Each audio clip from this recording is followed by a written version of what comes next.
Do you want to know how to help a teen with depression?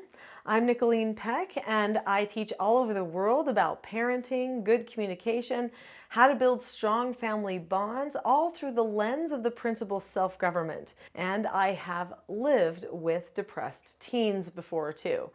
So in this video, we're going to be talking about helping a teen who has depression.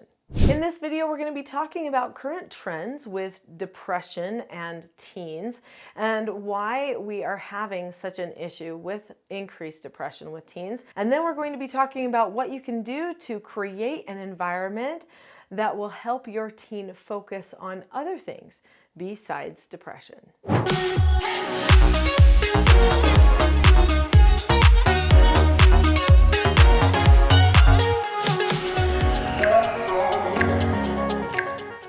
Depression is a real thing. There's situational depression and there's clinical depression.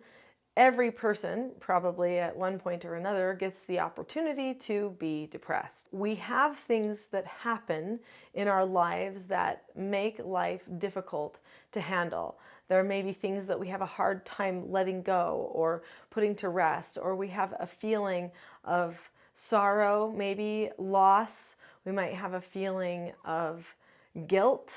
Those are types of things that can lead a person to feel depression. And it's not necessarily a bad thing. Sometimes sorrow is a good thing. It increases attachment and love for a person who has passed on. Sometimes guilt is a good thing.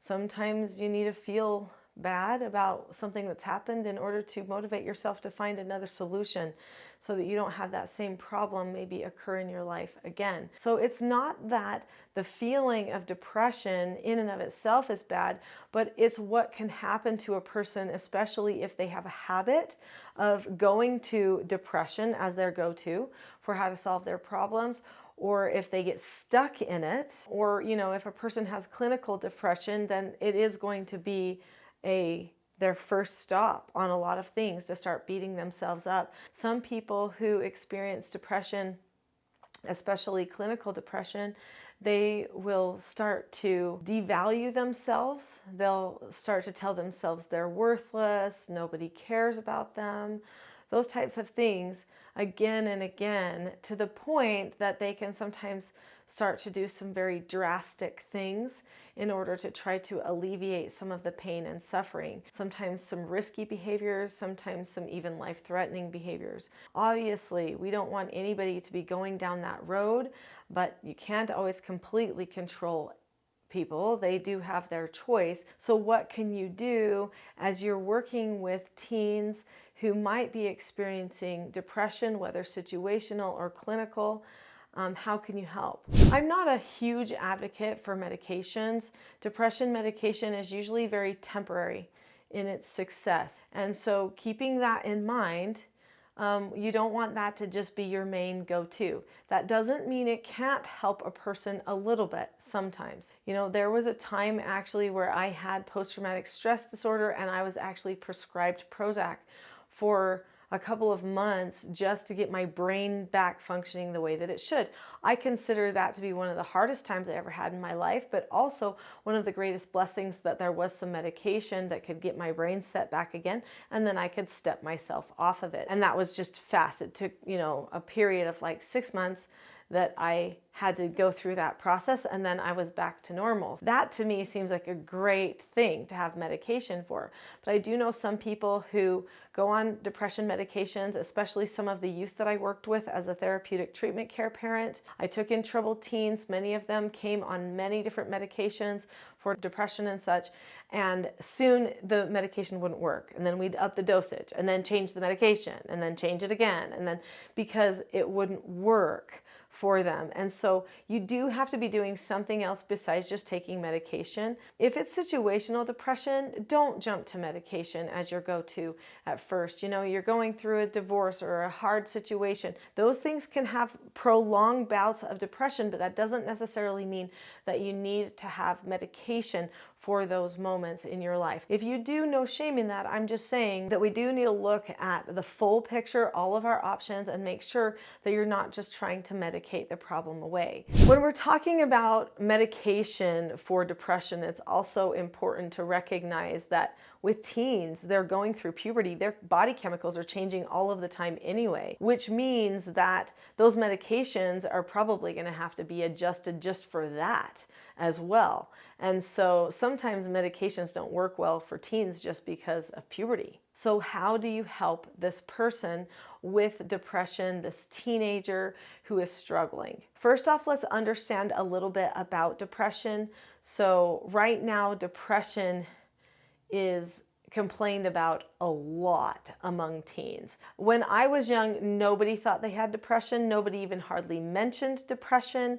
That wasn't a thing. Now, some people may say that, well, that's unhealthy. No, I knew my mom had depression and I knew that she was not okay. She was emotional all the time, but I never thought of myself as, oh, I'm having depression. In fact, even if I didn't get a date with somebody I wanted to have a date with, or a friend said something mean to me and I might be down for a little while and I felt like, oh no, I don't have friends. Even though I could say I was being down, I wouldn't say to myself, I'm having depression. That wasn't something that we did back in those days. People just had grit and they would just say, well, we're just going to get through this and we're going to move on. And really 99% of the time, that probably was the best approach, if I'm going to be completely honest. Sometimes you just have to see yourself focusing forward, moving forward, and not getting stuck in all the feelings and everything like that.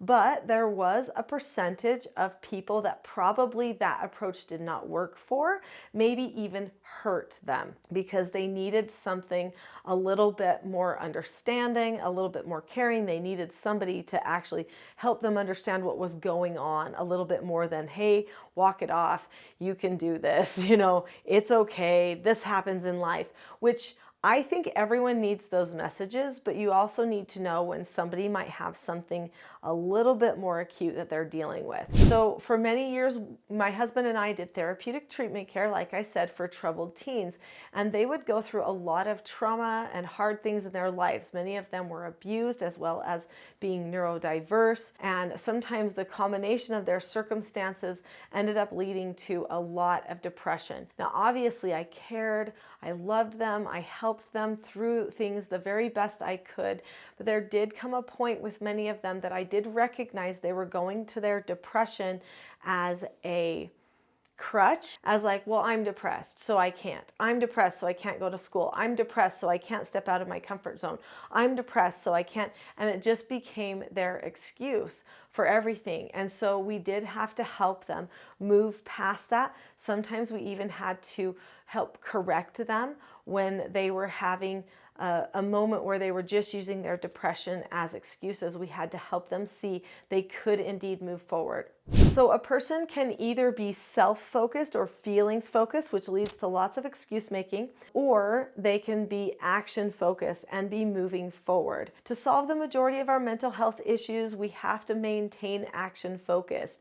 We have to see hope or possibility of changing our circumstances in order to make progress and to move forward. So that brings a person to be action focused. Now, if you've subscribed to this channel already and you've seen all of the different skills and stuff that I teach parents and children to help them with self-government, that I'm definitely a person who advocates for being action-focused, making a plan, following through. That's what it means to be self-governed. But what types of actions do you plan for your depressed teen? Well, right now, we have 20%, give or take, okay, on the day and on the survey and whatever. And maybe we should even check the validity of the surveys to see if they're asking the wrong questions. But right now, according to the majority of the primary surveys that people are referring to, it's about 20% of the population, the youth population of teenagers, that actually say that they have depression, or that they are depressed, or that they have been depressed recently. That's a pretty big number, especially when you look back, just like 20 years ago when I was young and I was a teen, and you say to yourself, wow, that was pretty huge. That nobody would have hardly ever said that. Now, maybe it would have been because of shame, some people might say. I don't know. I think that we just didn't see that as an option most of the time. People just didn't shut down. They said, I have to keep going no matter what, I have to keep going. And nowadays we're giving people permission to shut down. In fact, we're sometimes even presenting them with options of how to shut down and give up. We're even going a step further and declaring that people are victims of their own life circumstances, that somehow if I didn't get into a school I wanted to, I am now a victim. Someone is oppressing me. If I don't get the attention from a boy that I want to get attention from, then somehow I am being oppressed. And that's my trauma that I have to take for the rest of my life. And so people are using such big, explosive language to categorize their problems. And we are on social media really having this therapy focus to the point that people are not able to even see themselves moving forward with an action focus, which is really detrimental. So I'm going to talk about some more solutions for how to help your teenager that might be depressed. But first, I just need to give you a little warning, and that is that so many people self-diagnose with depression. Like I mentioned earlier, when I used to have a hard time when I was young, I might say, I'm feeling down. Or somebody might say, oh, is it kind of not a good day? Yeah, today's not really a great day, right? Or, oh, you know, right now I'm having my cycle and so I feel a little bit more emotional or whatever. So those things might have been said. Nowadays, people go straight to depression since it's such a common term. But we should be very careful about self-diagnosing that we have depression and telling people that we have depression. Number one, that doesn't help you come out of it. It makes it almost like you have to carry it as a label. But the other thing is that there are multiple criteria for someone to actually have true depression, especially clinical depression. You know, just be careful about that. I think it's actually much more healthy to think, okay, what can I do to choose happiness instead? So that brings me to the part that I've just been excited to talk about in this video. Years ago, I got introduced to this book here, The How of Happiness by Sonia Lyubomirsky. I'm pretty sure I just messed up that last name really hard. But anyway, I got introduced to this. It was actually a university professor that told me. She teaches therapy and stuff like that at the university level. And she says, I always have all of my students read this book. And so I thought, oh, well, that sounds like one I would really enjoy. And I started reading it. And Sonia, we'll just go by her first name here, has this fantastic chart. It's a pie chart in the book that I feel like is worth mentioning. So this pie chart is Sonia's recipe for how a person determines their happiness. And by the way, she's a psychologist and stuff like that. She says that 50% of your happiness indicator actually comes from genetics. So maybe it's your nature, maybe it's even a little bit of your nurture, but who you are, just how you see the world. Are you an optimistic person? Then you are 50% more likely to just be happy. Then she says 10% of our happiness indicator is determined by our circumstances or what happens to us. Did we get to have our favorite candy today? Did somebody say hi to us that we were hoping would say hi to us? Those would be some of those circumstances, and it's only 10% that is going to impact our actual overall happiness. And then 40% of our happiness indicator is determined by what we think and by what we do. So it's by our choices, our actions. And she says, well, you can't do much about the 50% or the 10%. So that's 60%. You can't really change a ton there. You can change 40% of your happiness indicator. So what can we do to help our teenagers change that 40%? One thing that we can do is be more optimistic when we are around them. Let's not be such downers. Let's look at the bright side of things. Let's have a can-do, maybe, and a what-if attitude. Well, that might be true, but what if we changed it? Start questioning things instead of just resolving that that's just how they are. because that leads to more hopelessness, more depressive thoughts. Another thing that we can do is express gratitude. If you've already subscribed to this channel, then you know I love the concept of praise. I'm always telling people you should praise your children 6 to 10 times for every one time that you can correct them. And there's a great way to do a 3-step effective praise. You can find that more information on other videos here on the channel. Praising or expressing gratitude, appreciation for another person, this actually makes a person happy. Just try it. Stop the video right now and look at someone, find somebody else in a room and go and express gratitude to them and see how you feel afterward. Along those same lines, practicing acts of kindness is an act of love and gratitude to another person. It helps you step out of yourself and nurture somebody else, which is great. Another thing that you can do to help your teens is really focus on the relationship. Don't focus on the bed that's not made or the room that's not clean, although we do need to talk about those at some point because they have to learn to take personal responsibility. See other videos on this channel for answers to those problems. But the first thing we need to focus on is the relationship. Talk about your relationship deliberately. Do things on purpose to prepare for having a good relationship with your teen.